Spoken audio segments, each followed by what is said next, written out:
ये साहब अभी हमने बात की, चीमा साहब ने डिटेल में बताया कि United states is not really interested what's happening here, but interesting comment था फवाद चौधरी साहब का कि जब भी इंटरवेंशन ही ज़रूरी होगा, और हमने देखा है माजी में जब भी कॉन्फ्लिक्ट हुआ है हमेशा इंटरनेशनल इंटरवेंशन ही के थ्रू रिजॉल्व हुआ है।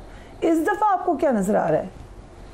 नहीं, ऐसा ही होगा। देखें, ये तो स्टार्ट है, तो देयरफॉर वो नहीं चाहते हैं कि इनिशियली इस चीज़ में वो खुद उसमें कूद पड़े। ऑलरेडी देखें, ट्रम्प के लिए वो एक सेटबैक है। यूक्रेन में जो एक्टिविटी हुई है, गजा की सूरत हाल है, चाइना के साथ टैरिफ वार उनकी चल रही है।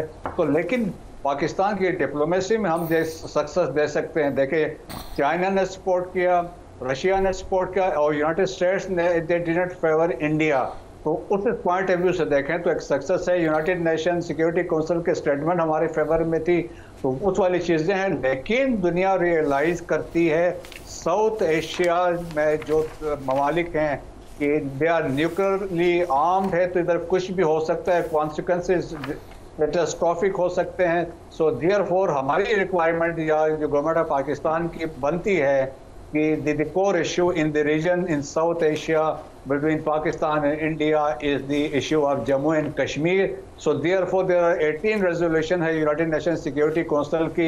So उनको जब तक ये सेटल नहीं होता, there will be no peace and stability in South Asia।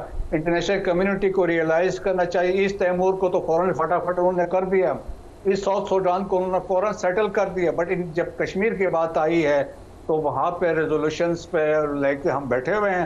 तो मेरे ख्याल में कि हमें जिस तरह प्रोएक्टिवली होना चाहिए, हो सकता है गवर्नमेंट ऑफ पाकिस्तान को कोई एक स्पेशल एनवाई भी इस पर हमें पे डिटेल करना चाहिए जिस तरह अफगानिस्तान पे है, ताकि पाकिस्तान का ये केस लेके जाएं और एग्रेसिव डिप्लोमेसी होनी चाहिए क्रॉस, और हमें दुनिया को ये बावर कराएं कि मेन इशू तो कश्मीर है। जब तक ये सेटल नहीं होता ये तो वाकयात होते रहेंगे। राइट डॉक्टर चीमा, अभी दोनों ने कहा, चौधरी साहब ने भी, वजीर साहब ने भी, कि फिजिकल अटैक होगा। आपको भी लगता है भारत करेगा अटैक पाकिस्तान पर? जी, मैं आपको अभी लेटेस्ट अपडेट बता देता हूं कि इस वक्त डॉक्टर जयशंकर की यूएन जनरल सेक्रेटरी और दूसरा यूएई के फॉरेन मिनिस्टर, सीरी लियोन के फॉरेन मिनिस्टर जो कि नॉन परमानेंट मेंबर भी है यूएनएससी में, उनसे अभी वो फ़ोन करके उनको बता रहे हैं कि हम जो है वो जो परपेट्रेटर्स, प्लानर्स एंड बैकर्स को अटैक करेंगे। ये हम उनके ऊपर हमारा ये रिजॉल्व है कि हमने उनको we have to bring them to the justice. ये just now as I am speaking with you, he has just spoken with all these people. Secretary general से भी उन्होंने बात की है, यूएई के फॉरेन मिनिस्टर से भी बात की है, और उन्होंने सीरी लियोन के फॉरेन मिनिस्टर, जो कि आपको सीरी लियोन जो है वो नॉन परमानेंट मेंबर है UNSC. But any how these are development. So आज आपको पता है कि प्राइम मिनिस्टर मोदी की सर्विसेज चीफ और एनएसए और डिफेंस मिनिस्टर से मुलाकात हुई है, and he has asked them कि ऑपरेशनल फ्रीडम है आपको कि एज यू वांट। और सुबह सीएसएस की मीटिंग भी रखी है उन्होंने, कैबिनेट कमेटी ऑन सिक्योरिटी। जी, कल भी उनकी मीटिंग है, सो कैबिनेट कमेटी ऑन सिक्योरिटी की, और मैं कैबिनेट की भी मीटिंग है। सो इट मींस के अब उन्होंने अपनी घर में जो कैलकुलेशन करनी थी कर रही है, and they are taking the word on board कि हम क्या कर सकते हैं या क्या करना है। So there is something imminent जो नजर आ रही है। Right, so it's a case of not if India attacks, it's when India attacks. Yeah, it's absolutely that. और ये अभी जो इन्फॉर्मेशन दी है चीमा साहब ने, उससे तो ये चीज़ें और वाज़ेह होती जा रही हैं। अब देखते हैं, हमने जो डिफेंस ऑफ पाकिस्तान इंशाल्लाह मजबूत हाथों में है, कॉम्पिटेंट हाथों में है, एंड वी होप कि इंडिया ने अगर ऐसी हरकत की तो उसका मुंह तोड़ जवाब मिलेगा। आखिर में तो देखें, अल्टीमेटली अमेरिका, चीन या जो भी है, अल्टीमेटली तो आपने अपना डिफेंड खुद ही करना होता है जी। बाकी मुल्क तो ठीक है, आ जाएंगे नहीं आएंगे वो तो बात की बात है, लेकिन अल्टीमेटली बोझ तो अपना बोझ तो हर शख्स ने अपना खुद ही उठाना होता है, हर मुल्क ने अपना बोझ खुद ही उठाना होता है। तो अब देखते हैं इंशाल्लाह ताला। राइट, सो ये सब कौन से एरियाज हैं आपके ख्याल पे जहाँ पे हम ऑब्वियसली एक एजुकेटेड गैस लगा रहे हैं, बट जहाँ से ये स्टार्ट हो सकता है या जो ज़्यादा ख़तरे की जद में हो सकता है? और मुरीदके के बारे में, क्योंकि बार बार वो एलईटी को कहते हैं, तो मुरीदके सर्टेनली वन इसके ऊपर पहले भी उन्होंने एक दफ़ा कोशिश की थी। देखें, पॉसिबिलिटी है। देखिए, अगर हम ऊपर से लाइन ऑफ एक्चुअल यहाँ पे कंट्रोल है, यहाँ पे सियाचिन वाला है, LOC स्टार्ट होती है गिलगित बल्तिस्तान से है, तो लाइकली वो एरिया भी बनता है, AJK का एरिया बनता है। और इसके बाद वर्किंग बाउंड्री पे ये नहीं करेंगे। लेकिन अगर साउथ में जाते हैं तो बहावलपुर पीछे इनका मुरीद के में का प्लानिंग में हिस्सा रहा है, तो वहाँ पे ये पॉसिबिलिटीज़ हैं।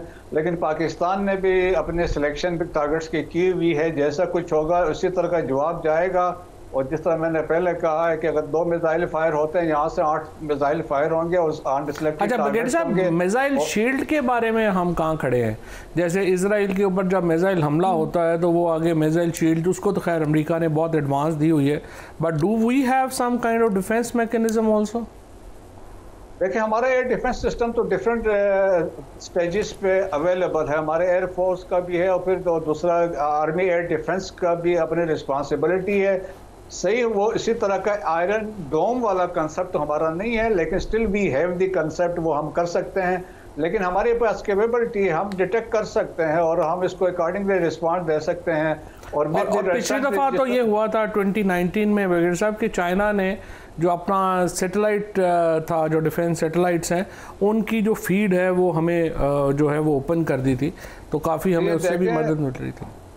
जी चौधरी साहब, अभी भी तो इंडिया में आग तो इसी पे लगी हुई है। वो ये कहते हैं साइबर वारफेयर जो है या साइबर स्पेस का इस्तेमाल जो है या इलेक्ट्रोमैग्नेटिक स्पेक्ट्रम है और रियल टाइम इंफॉर्मेशन जो है चाइना पाकिस्तान को फीड करेगा। तो इसलिए तो वहाँ पे एक मातम का समा है। और परवीन सानी ने उनको वार्न किया है कि आप टेक्नोलॉजी के पॉइंट ऑफ व्यू से हो सकता है चाइना कुछ 2020 में उन्होंने वहाँ इंटायर मुंबई का सिस्टम जैम कर दिया था, इंटरनेट, रेडार, सब सिस्टम। उन्होंने कहा था ये पॉसिबिलिटी आप रूल आउट ना करें।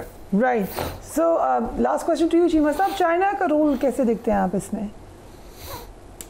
देखिए, चाइना आपको, मुझे तो फ्रैंकली स्पीकिंग चाइना एक इम्पॉर्टेंट प्लेयर है, लेकिन at the same time is a reluctant power. और ये आपको, हमें जारी बात है डिप्लोमेटिक सपोर्ट तो बहुत देंगे, पॉलिटिकल सपोर्ट भी देंगे। और इंडिया के अंदर इस बात को कहा जाता है कि there is always a 2 front war. तो in case if you have to fight with Pakistan, तो remember you have to fight with China as well. तो एक तो ये भी कहते हैं हम नहीं लड़ सकते ये जंग, ये भी मैसेजिंग करते हैं, वो दोनों तरफ नहीं लड़ सकते। नहीं, वो सारी बात है, वो है, लेकिन वो समझते हैं कि जब भी इंडिया के पाकिस्तान के साथ मसला होगा तो चाइना को साथ ऐड समझें, और जब चाइना से लड़ रहे हैं तो पाकिस्तान को भी साथ समझें। सो दिस इज वो इंडिया के एक सो कॉल्ड आप कह लें स्ट्रेटेजिक थॉट में या उनके माइंडसेट में ये चीजें हैं। बाकी चाइना आपको डिप्लोमेटिक पॉलिटिकल सपोर्ट देगा, मिलिट्री सपोर्ट देगा, वो तो हमें बहुत ज्यादा जारी बात है चाहिए होगी, लेकिन इट डिपेंड्स कि on the nature of war क्या है ये। और दूसरा ये भी है कि एट द मोमेंट तो जारी बात है इंडियंस कोई एक्सपेक्ट नहीं करते चाइना से एनीथिंग, लेकिन as in permanent member in the UNSC always China stands with. Right, thank you gentleman for answering सब, थैंक यू सो मच। यकीनन वॉर्स जो हैं वो किसी भी तरीके से कोई ऐसा टॉपिक नहीं है जिसपे मजाक हो। वॉर्स आर बैड, लेकिन जब आपके मुल्क की सॉवरेनिटी को चैलेंज किया जाता है तो यू हैव टू रिस्पॉन्ड।